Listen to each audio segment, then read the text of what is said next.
Hey everybody, welcome back to the channel. Geekdom Gaming here with another gaming pickups video, and it just so happens that it's actually all of the games, now that I'm looking at them, they're all Nintendo. Let's start with the oldest of the bunch here as we make our way towards newer collections.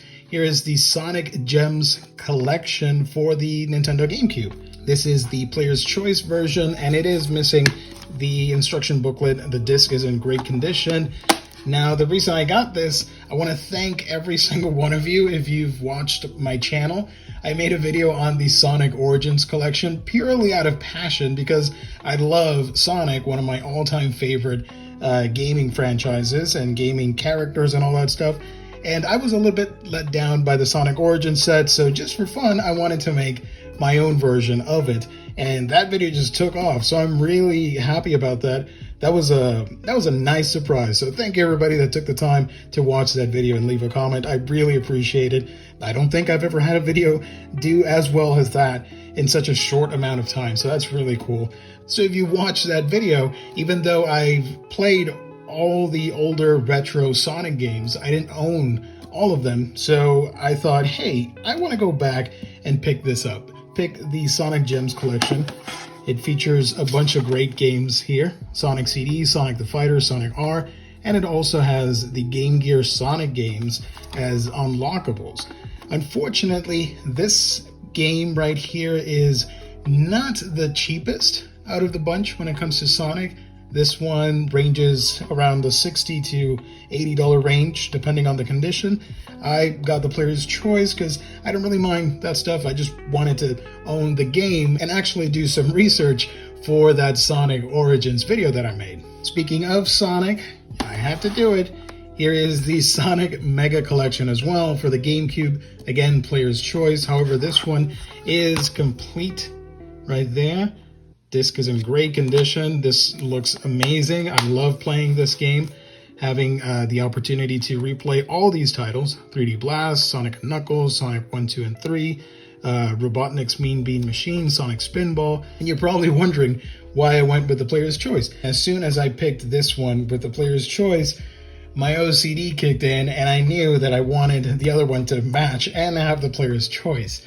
So I've been on a Sonic binge. I got these two, and I got a third game right here. One of my all-time favorite video games ever. I genuinely love this game so much. It is Sonic Adventure 2 Battle for the GameCube as well. So if I already had these two as Player's Choice versions, you know I had to do it with Sonic Adventure as well, just for the heck of it. Now, I was really surprised that this frickin' game, at one point, you could get it for, I don't know, 20 bucks, maybe less. I had to shell out a full 60, I think with tax and shipping or whatever. I got it from somebody on eBay. I think it was close to $70 on this thing. Thankfully, I mean, the instruction booklet is all jacked up, which I don't really mind as long as it's there and it's readable. The game is in perfect condition, and I don't know. I had no idea that prices were going up. So with these three, I'm missing the first Sonic Adventure. I gotta get DX, and I haven't done so. Prices haven't fluctuated too much on that one, so it should be an easy grab. I just need to get it at some point, not a priority. That's why it's not here, but I promise you, I will get it. I will try and get as many Sonic games as I can. Also, so you can see here, I kind of dig the yellow spine. Moving on to other stuff, I'm trying to complete the Professor Layton series. I missed talking about this on the last pickups video. Here is Professor Layton and the Diabolical Box. This is the second entry in the franchise. So now I'm after the Unwound Future to have the original trilogy, and then I can move on to the other DS stuff like Last Spectre, which is a little bit pricier. I got this for cheap. I think it was 15 to 20 bucks, and Last Spectre should be more. I think it's in the price of a GameCube game. This one is actually complete, so I am excited about that. Now this next one I missed on the PlayStation 2 back in the day. I got this from Video Games Plus in Canada, if I remember correctly. It is Tales of the Abyss for the Nintendo 3DS, a wonderful JRPG. This is complete as well. I remember this going upwards to $100, and all of a sudden, I guess they had extra stock. And the website for Video Games Plus, and I should mention the $100, I mean like on eBay and stuff like that. But the Video Games Plus website was selling it for, I think it was $45. I'm glad that stuff like this happens so we don't have to buy things at absurd prices, because I'm not about that. Okay, for the Switch, there's a bunch of stuff here. Let's get started with the House of the Dead remake, the limited edition. I wish this would have been a collection, at least 3 games of the House of the Dead series, but we got the first one here for the Switch. This edition, you've probably already seen this, but has this lenticular illustration right here looking pretty cool. It has these gnarly standee cutouts right there. Stickers, House of the Dead remake. Microids really putting in the extra tender love and care. Unfortunately, that tender love and care did not apply to the insides. I mean, you already did this. Might as well have done a reversible cover, right? But I'm not going to complain. We got the game, affordable price. I think the limited edition is sold out. It shouldn't be hard to find, and it should still be available at stores. But new printings of the game do not have any of this, nor do they contain the cardboard slipcover. I wish we could get some sort of light gun equivalent thing, peripheral, for the Switch, because it's not as exciting to just use the Joy-Con, to point and click. Something that was announced earlier this year, and I was so excited.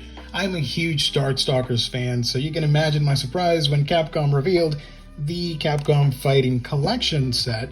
This is fantastic. All these wonderful titles, but most importantly, Darkstalkers, my favorite fighting game. I love it so much. I've been playing it. I love every single one of these games included. So I am excited that all of this could be on here for modern consoles, Switch, PlayStation, Xbox, all that fun stuff. I am currently playing this to make a video on it for this channel, the Klonoa remake for the Switch and PlayStation. Super excited about this. It has been a really fun experience so far. It's a shame that we couldn't get a North American physical edition. They only released it digitally through the eShop, and I had to go through Play Asia to get this one, and I pre-ordered as soon as it was available. And I made a mistake because I actually wanted the Asian version or the European one that has the English font without the rating. It's just a minor nitpick, honestly, because I do like the English logo, but whatever. Just a wonderful set of games right here. I wish they could have included the Game Boy Advance games. Certainly could have fit, I think. But maybe with the sales of this, we get another collection. Bandai Namco has said that they are interested in pursuing the license further and maybe making another game in the series if the sales of this set reflect that and warrant that. So I think it sold pretty well. I think we might get that in the near future. And last but not least, I have 3 more games here that have a certain theme around it, and that is, of course, Cotton. Reboot. Finally got it. And from Strictly Limited, I got the release of Cotton 100% and Panorama Cotton. So now, actually, let me grab the other titles as well. So now let's add this to the mix, Cotton 2 and Cotton Boomerang, or the Guardian Force Saturn Tribute, and the recently released Cotton Fantasy.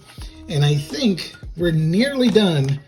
Set this aside for a minute. We are very close to finishing the Cotton set for the Switch. I'm really excited about that. Let's put these in chronological order. This should be the second one right here, then followed by Cotton 100%, Panorama Cotton, and Cotton Fantasy right there. There we go. Let's put that aside. Let's move this to the side and highlight these fun cute 'em up games. So the only thing that we would be missing would be Magical Pachinko Cotton, which was a pachinko machine, and it got released for the PlayStation 2 in Japan. And we would also need the Dreamcast game Rainbow Cotton. I think the Dreamcast game has a possibility of being released. I highly doubt the pachinko one will be released. But yeah, super excited about this. I love the Cotton franchise, and it's so cool to have this. When you think about it, the original can be so expensive if you're trying to collect it. So to have these options right here with the reboot, which of course lets you play the original and the rebooted version, that's great. And of course to get this right here, these two games, which by the way are getting re-released in Japan as a boxed 2-in-1, which sucks that I had to get these two from Strictly Limited. I should have waited. I knew something like that would happen, but I guess FOMO got the best of me. And this is the latest one, Cotton Fantasy.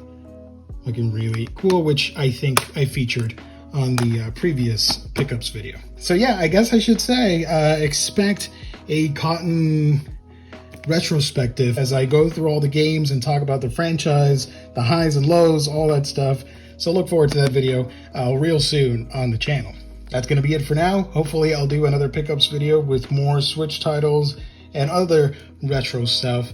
Thank you everybody for tuning in. Let me know which one of these is your favorite. Very interested in finding out in the comment section down below. Thank you so much for supporting Geekdom Gaming. Be sure to subscribe if you haven't so you get more content like this with the pickups and the game reviews and discussions, all that fun stuff. I've got to go. I will catch all of you on our next video.